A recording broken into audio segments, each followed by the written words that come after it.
Yo, welcome back to our 2014 mock NFL draft here at Trippy Commentaries. I'm RJ here with Kyle. We have made it to pick number 28, the Carolina Panthers. I have them selecting wide receiver Kelvin Benjamin, who I know is off your board, Kyle, but I think everybody knows they are desperate for a wide receiver. They don't have anything right now. Their cabinet is bare.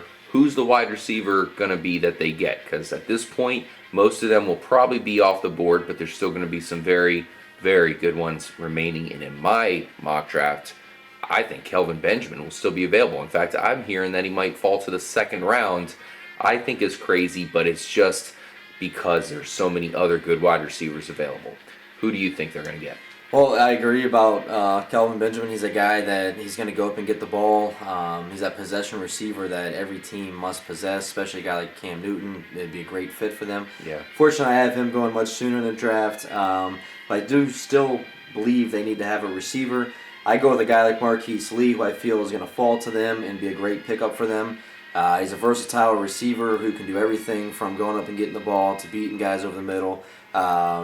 Taking a hit when he needs to, and that's kind of what the Panthers need. They need that guy almost to fill the role, fill the void of not having Steve Smith. Obviously, a little bit different in comparison, but I think he's that kind of receiver that can kind of do all that stuff that Steve Smith used to do, and they have to have that kind of receiver right now. They can't get, in specific, we just need a possession receiver, or we just need a speed guy because they have nobody else. They need a guy that can kind of do everything. Yeah, they need a receiver at this point. In fact, they need 2 or 3. Yep. Look for them to maybe get like 4 of them in the draft. That would be funny, but I mean, hey, they need them in bulk.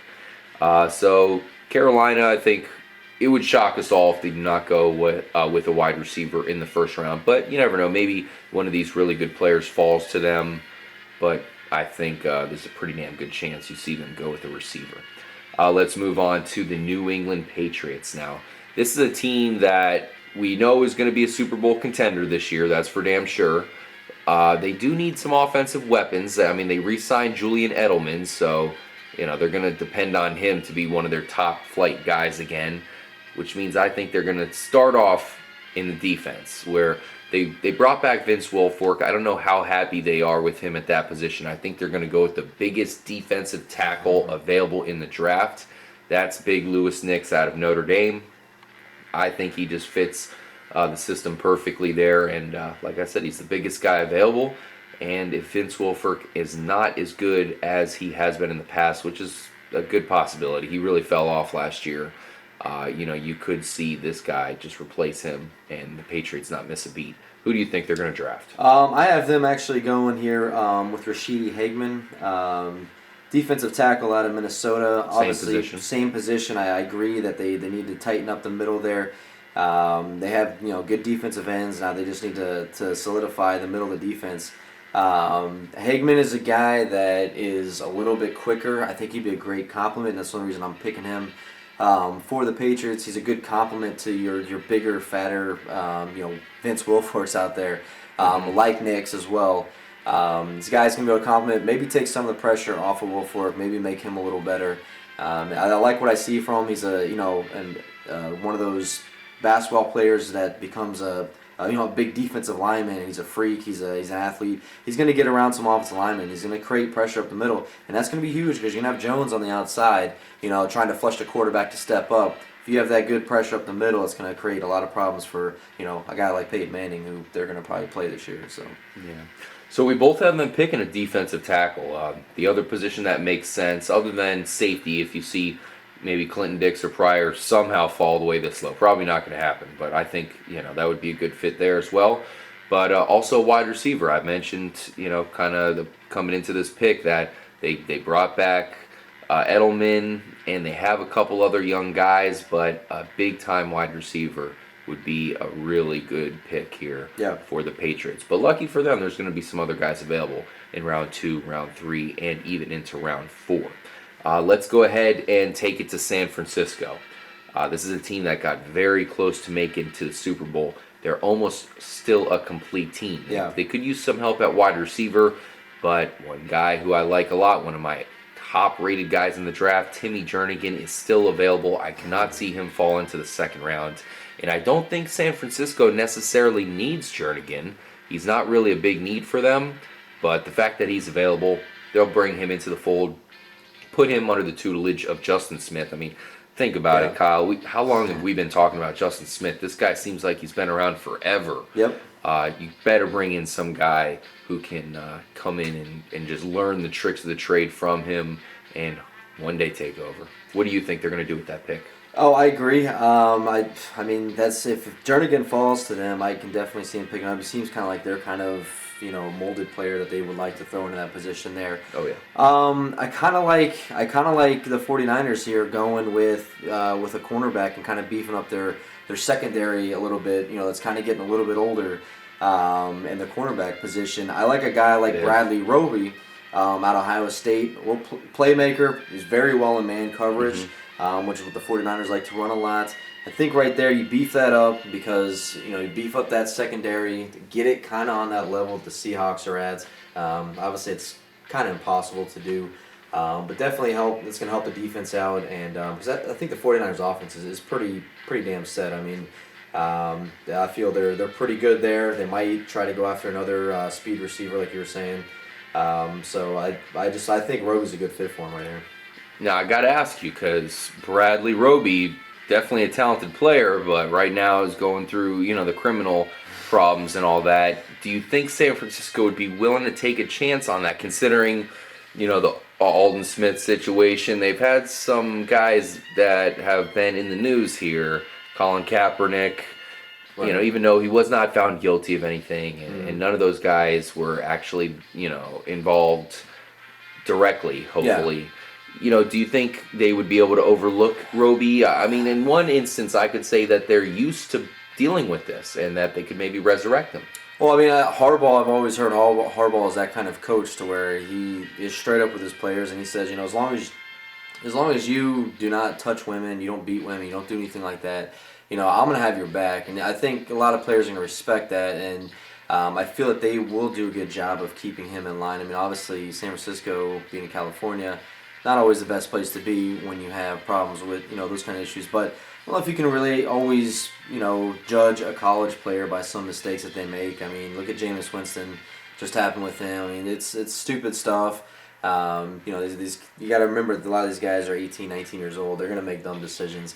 I feel that once he gets in the pro arena, that it's going to turn around. He's going to see it's more like a job and take it a little more seriously. And I feel the 49ers can do that for him.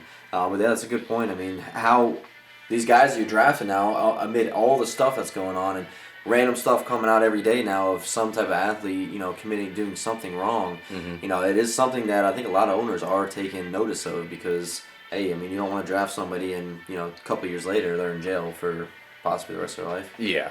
That's definitely a wasted draft pick. The Denver Broncos, man, they looked like the big dog all season long, and then they got to the big game and they just got their ass kicked. And it's a really interesting offseason for them because it's like, what do we need? What can we do to prevent this? I mean, we were such a good team. We were a powerhouse, but then when the big game came, we looked like the worst team in the league all of a sudden. So how can we prevent this? What I think they're going to do, one thing we got to say, you got to give them a lot of credit for the moves they have made. T.J. Ward, Emmanuel Sanders, DeMarcus Ware, grade A job by John Elway and the front office. So what I think they're going to do is just pretty much focus on depth. I think they're going to bring in a guy, D. Ford, defensive end out of Auburn. Just would really help their depth here to bring in one extra guy right behind DeMarcus Ware who not only can learn from him, but just be there when he needs a breather. Have a young buck like that coming in, one of the top-rated defensive ends in the draft. And he shouldn't be available at this point for Denver, but in our mock draft he is. I think that would be a great pick. Kyle, what do you think the Broncos do? I mean, they need to answer that question of can they get pressure on their team's quarterbacks, because in that game in Seattle, you saw Russell Wilson just kind of having the time of his life, playing the Super Bowl, throwing on Will, and their defense just didn't show up. I mean, the offense is ridiculous. We don't have to talk about the offense. If they draft offensive players, it's only going to be to beef that offensive line up to help protect Peyton Manning. So I'm looking at the linebacker position and a guy that I said that has fallen if this guy falls to the Broncos, this could be huge for the Broncos. This could be that guy that could put them over the top with additions that they got in the secondary to really push them through, let them actually be able to win a Super Bowl. I have C.J. Mosley out of Alabama going to the Broncos. Jeez, that would be a jackpot pick. I'm high on C.J. Mosley as well as a lot of other people. And we know the issues they've gone with Von Miller. You know, he's been in and out of the lineup, suspensions, huge injury last year, and they lost Wesley Woodyard. So linebacker is a position they need desperately. Combination of two young linebackers of Trevathan, who was, they struck gold with Trevathan. Yeah, amazing, linebacker last year in his rookie season, and then you could have the possibility of bringing in another solid middle linebacker. I mean, just piecing it together for a lot of success going forward with your defense. They bring another young guy in, T.J. Ward, another guy who was a rookie last year. I mean, Broncos are doing it right on defense, and if Mosley can fall to me, who knows if he's going to fall, but in my draft, I got him going to the Broncos, and the rich get richer. Absolutely. And I would echo your thoughts. I would certainly see them pick up Mosley if he's available, but in my draft, no way. Not going to happen. I don't think he falls past Philly. I think, they would draft him over almost any other player available at that point. That's how much they would love an inside linebacker. But let's get back to Denver, and just to finish off on them. We both have them touching up that defense, and I would love to see them do that with that first pick. If they don't go defense, I could see them going offensive line, because there are some slight question marks there.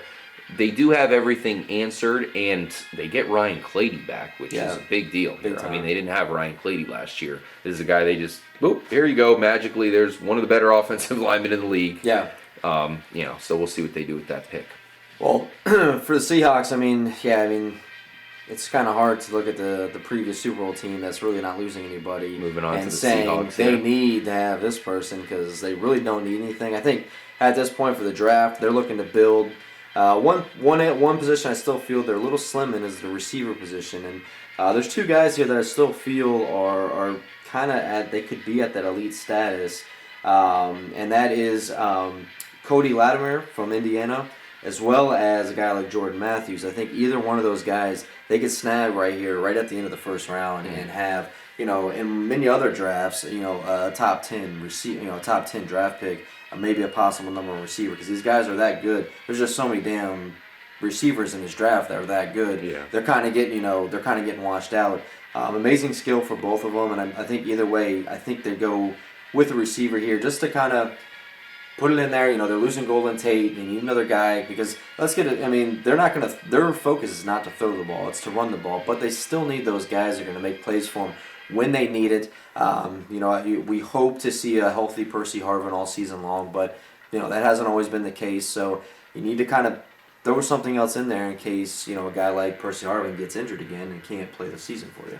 Yeah. Now I have them picking offensive tackle Morgan Moses just for depth, but on your point for wide receiver, they have a very underrated wide receiver group. Yeah. But the thing that can be said about them is they really don't have a number one wide receiver. Yeah. We all love Percy Harvin, but I don't think of him as a number one guy. I think of him as a weapon.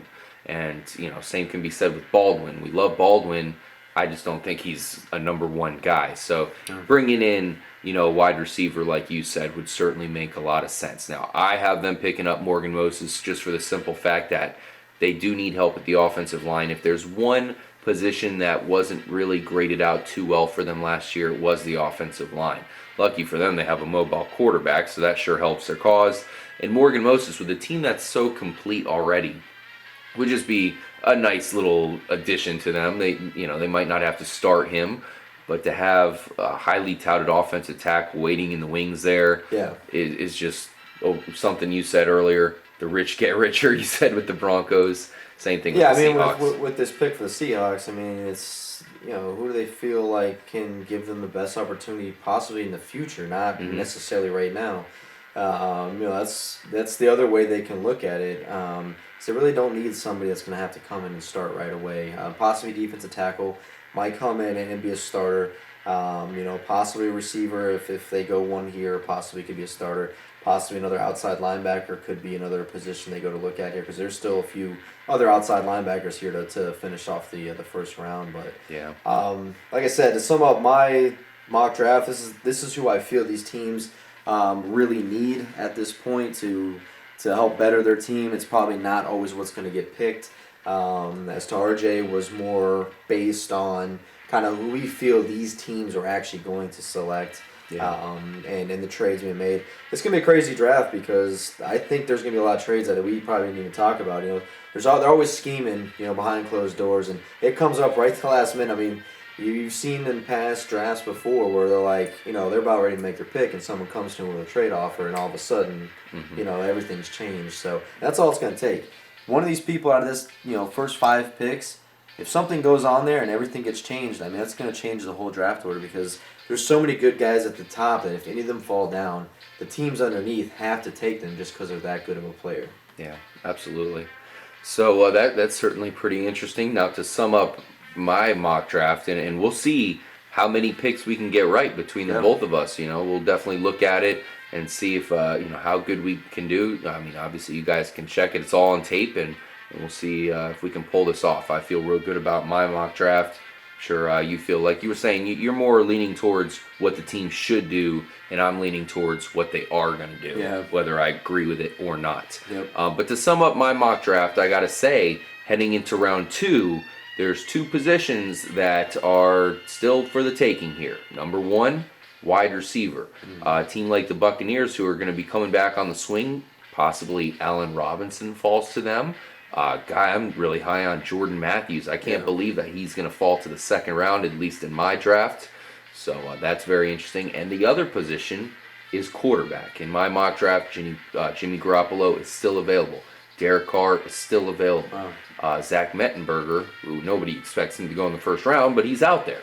So we'll see what happens with that. Any team that does need a quarterback is going to have their pick of a couple pretty good options there in the second round. That could be interesting for the Bucs if they go receiver in the first round. If one of those quarterbacks are still available there, a guy like Garoppolo or Derek Carr is available there, you can easily see the Bucs taking them in that second pick.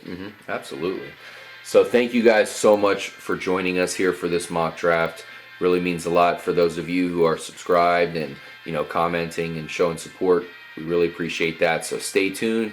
Make sure to watch our post-draft coverage, which is just around the corner. I mean, this 7 days away. This is very close here. We're a week away from the draft. It's extremely exciting. This is one of the most exciting drafts I've ever experienced and been a part of. So it's really fun to cover it, and we definitely can't wait to bring you guys our thoughts after day 1 of the draft. Yeah. Who will go number 1 overall? I feel it's going to be a really unpredictable draft, and that's what's going to kind of keep me interested. It's good. It's going to be cool to see kind of what goes down, what kind of deals go down leading up here. And this is crunch time. This is going to be within a week from the draft. This is when everything starts kind of getting serious. And it's funny because we see all the smoke screens that all these teams put on. I kind of laugh at that because you'll see coming right down to the end here, they get real quiet because they're actually working at trying to make stuff happen. And it'd be interesting to see how many trades happen before the draft actually happens and how many actually happen on draft day. I feel there'll be a few, and we mentioned a few of those, and I just can't wait to see what happens because, like I said, at this point it could go any which way, and there's really no true way to predict this. And if you get a couple picks right, then it's like, oh great, at least I got those right. But yeah, and I'm predicting a trade right off the bat, and I think it's going to happen on draft day. I think that first overall pick will be traded on the draft day itself, the Thursday, which is a little strange that it's on a Thursday, but hey, what can you do? Thank you guys again for watching this mock draft series. We went through every single team, at least that has a pick in the first round. Sorry, Indy. We love you. We definitely are high on you guys, but unfortunately, you traded your pick for Trent Richardson. That wasn't a good one. I can see a bounce back. Really? Okay. I can see a bounce back, man. Well, we'll talk about that another day. Guys, enjoy the draft. We'll talk to you after day 1 is in the books. Yeah, take it easy. Don't forget to follow us on Twitter. Later, guys.